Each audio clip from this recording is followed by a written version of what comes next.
আজি তিনিজন ছিংগাপুৰৰ পৰা আহি CIDত SITৰ সন্মুখত উপস্থিত হৈছে গিয়লাংচাত নাৰ্জাৰী, পৰীক্ষিত শৰ্মা আৰু সিদ্ধাৰ্থ বৰা। তেওঁলোকৰ জেৰা চলাই থকা হৈছে, তেওঁলোকৰ ষ্টেটমেণ্ট আমি লৈ আছোঁ। বাকী সকলো মই আশা কৰিছোঁ যে নেক্সট দুদিনৰ ভিতৰত আমি আৰু কিছু সংখ্যক লোকক তেওঁলোক আহিব আৰু আমাৰ ওচৰত হাজিৰ হ'ব। আৰু আমি তেওঁলোকক কৈছোঁ যে নটিছো পঠিয়াইছোঁ যে সকলোৱে আহি আমাৰ SITৰ সন্মুখত সুশৰীৰে আহি ষ্টেটমেণ্ট দিব লাগিব। ষ্টেটমেণ্ট চলি আছে এতিয়া। চাওক, পোষ্টমৰ্টম ৰিপৰ্টটো পাব্লিক ডকুমেণ্ট নহয়, এইটো আমি কোৰ্টত জমা দিম। সেইটো পাব্লিক কৰাত তেনেকুৱা কোনো কথা নাই। এইটো এটা ভুল খবৰ ওলাইছে যে 4টা বজাত অহাকালি পোষ্টমৰ্টম ৰিপৰ্টটো দেখুওৱা হ'ব, তেনেকুৱা একো কথা নাই। সেইটো আমি কোৰ্টত জমা দিম আৰু কোৰ্টতহে যাব। সেইটো পাব্লিক কৰাৰ কোনো কথা তেনেকুৱা নাই। সেইটো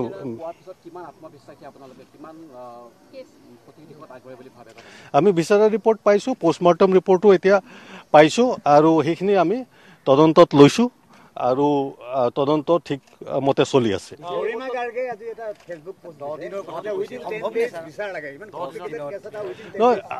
আইনত যি সময়সীমা বান্ধি দিয়া আছে, সেই সময়সীমাৰ ভিতৰত আমি তদন্ত সম্পূৰ্ণ কৰি কোৰ্টত ৰিপৰ্ট দিম। আমি সকলো প্ৰকাৰৰ যত্ন কৰি আছোঁ যাতে অনতি পলমে আমি তদন্ত এটা লজিকেল কনক্লুজনত আহিব পাৰোঁ।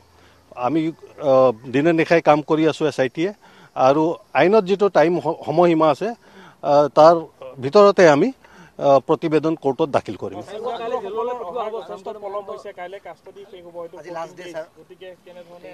নহয়, ছিংগাপুৰৰ পৰা ইতিমধ্যে আপোনালোকে গৈছে, 4জন আহিলে। এজন আগতে আহিছিল, আজি 3জন আহিছে। আজি আৰু এজন আহিব বুলি আমি খবৰ পাইছোঁ। তেওঁ আহি লওক। আৰু অহাকালিও কেইজনমান অহা কথা আছে। গতিকে মই কৈছোঁ যিটো আপোনালোকক যে 2 দিনমানৰ ভিতৰতে সকলোৱে আৰু কিছু সংখ্যক লোক ছিংগাপুৰৰ পৰা আহি SITৰ ওচৰত হাজিৰ হ'ব।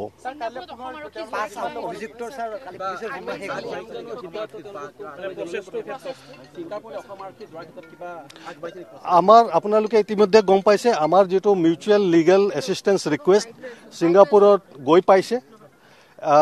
সেই ৰিকুৱেষ্টত আমি তেওঁলোকৰ পৰা পাৰ্মিশ্যন বিচাৰিছোঁ, ইতিমধ্যে বিচাৰিছোঁ। যোৱা 30 ছেপ্টেম্বৰতেই সেই ৰিপৰ্ট গৈ ছিংগাপুৰত এটৰ্নি জেনেৰেলৰ অফিচত গৈ পাইছে। তাত আমি অসম আৰক্ষীক তাত গৈ তদন্ত কৰা পাৰ্মিশ্যন ইতিমধ্যে বিচাৰিছোঁ। সেই পাৰ্মিশ্যন আহিলেই আমি যাম। আমাৰ ফালৰ পৰা ৰেডি আছোঁ। আৰু বাকী যিখিনি তথ্য লাগে সেইখিনিও আমি সেই ৰিপৰ্টত বিচাৰিছোঁ। আৰু আমি আশাবাদী যে আমি খুব সোনকালে এটা পজিটিভ ৰেছপন্স তেওঁলোকৰ পৰা পাম। তেওঁলোকৰ তাতো এটা তদন্ত চলি আছে। সেই তদন্তৰ কাৰণে কিছু তথ্য তেওঁলোকে আমাৰ পৰা বিচাৰিছে, সেইটো আমি তেওঁলোকক দিছোঁ। গতিকে তেওঁলোকেও তদন্ত কৰি আছে আৰু আমাৰ তদন্ত আমাৰ ভালকৈ চলি আছে। আৰু আমি তেওঁলোকৰ পৰা যিখিনি এছিষ্টেঞ্চ বিচাৰিছোঁ সেইখিনি গৈ পাইছে।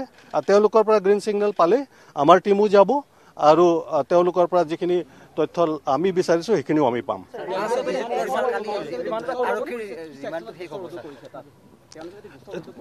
সেইখিনি ডিটেইলছ আমাক দিয়া নাই।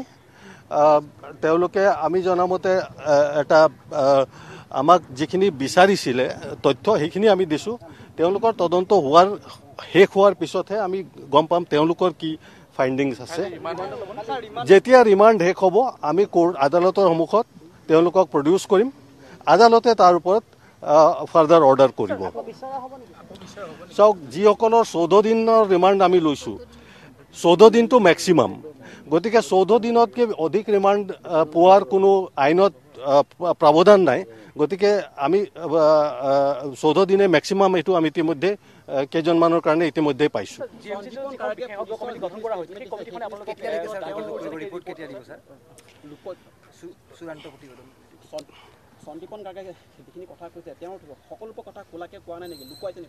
চাওক, তদন্তত এইখিনি চলি আছে। তদন্তত কোনে কি কৈছে এইটো এই সময়ত মই মন্তব্য কৰাটো উচিত নহয়।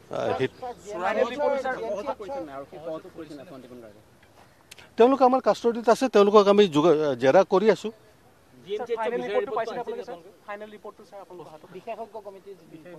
বিশেষজ্ঞৰ কমিটিৰ ৰিপৰ্ট পাইছোঁ আমি, পাই আমি সেই ৰিপৰ্ট আমি যথাসময়ত কোৰ্টত দাখিল কৰিম।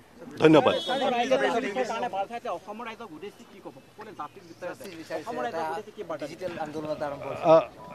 SIT-য়ে তদন্ত সঠিকভাৱে আৰু ক্ষিপ্ৰতাৰে কৰি আছে।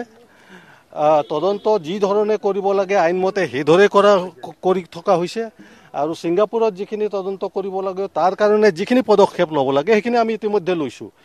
আৰু আপোনালোকে জানে আমি ছিংগাপুৰৰ পৰা পাৰ্মিশ্যন বিচাৰিছোঁ। তেওঁলোকৰ পাৰ্মিশ্যন হ'লে আমি ভাৰতীয় তাত যিটো হাই কমিশ্যন আছে তেওঁলোকৰ লগতো যোগাযোগ কৰি আছোঁ। আমাৰ টীম যাব তেওঁলোকৰ পাৰ্মিশ্যন পালে, আৰু তেওঁলোকৰ পৰা আমি বিভিন্ন তথ্য বিচাৰিছোঁ, সেইখিনিও আমি সোনকালে পাম বুলি আশা ৰাখিছোঁ। ধন্যবাদ। নিশ্চয় নিশ্চয় SIT-য়ে যি আইনত যিখিনি ব্যৱস্থা আছে সম্পূৰ্ণ আইনৰ ব্যৱস্থাৰ মাজেদি তদন্ত আগবঢ়াই লৈ গৈ আছে। ঘটনাস্থল পৰিদৰ্শন নকৰাকৈ যিটো তদন্ত কৰা হৈছে, বিষয়ে বহুতে আচলতে মন্তব্যটো কৰিছে যে যিটো স্থানত ঘটনা সংঘটিত হৈছে সেইটো স্থানে পৰিদৰ্শন কৰা নাই। গতিকে চাওক, ঘটনাস্থলীটো যিটো কথা কৈছে এইটো ছিংগাপুৰত। আমি নিজাববীয়াকৈ ছিংগাপুৰত গৈ ঘটনাস্থলী প্ৰদৰ্শন কৰিব নোৱাৰোঁ। আমি তাত যাবৰ কাৰণে পাৰ্মিশ্যন ছিংগাপুৰৰ পৰা বিচাৰিছোঁ। আমি ইমিডিয়েটলি তদন্ত আৰম্ভ হোৱাৰ লগে লগে আমি এমলেটৰ জৰিয়তে, ভাৰতৰ গৃহ মন্ত্ৰালয়ৰ জৰিয়তে আমাৰ তাত গৈ আমাৰ যি ঘটনাস্থলী প্ৰদৰ্শন ইনস্পেকশ্যন কৰা বা আৰু বিভিন্ন তদন্ত আছে সেইখিনিৰ তেওঁলোকক আমি পাৰ্মিশ্যন বিচাৰি পঠিয়াইছোঁ। সেইটো চাওক, এটা বেলেগ ছিংগাপুৰ এখন বেলেগ ৰাষ্ট্ৰ। আমি তেওঁলোকৰ লগত এক্টিভলি পাৰ্চু কৰি আছোঁ ভাৰতীয় হাই কমিশ্যনৰ থ্ৰুদি, যিহেতু তেওঁলোকেও এটা তদন্ত কৰি আছে। গতিকে সেই গোটেই বস্তুটো বিবেচনা কৰি তেওঁলোকে নিশ্চয় আমাক এটা পজিটিভ ৰিপ্লাই দিব। আমি আশাবাদী যে আমি গোটেই তদন্তখিনি তাত যিখিনি তদন্ত কৰিবলৈ আছে সেইখিনিও কৰিম, আৰু ইয়াত যিখিনি তদন্ত চলি আছে সেইখিনি হৈ আছে, আৰু ছিংগাপুৰৰ পৰা যিখিনি ৰেছপন্স পাব লাগে সেইখিনি আমি পজিটিভলি পাম খুব সোনকালে। কিন্তু এতিয়ালৈকে আমাৰ তদন্তত কোনো হেম্পাৰ হোৱা নাই, ভালকৈ তদন্ত চলি আছে।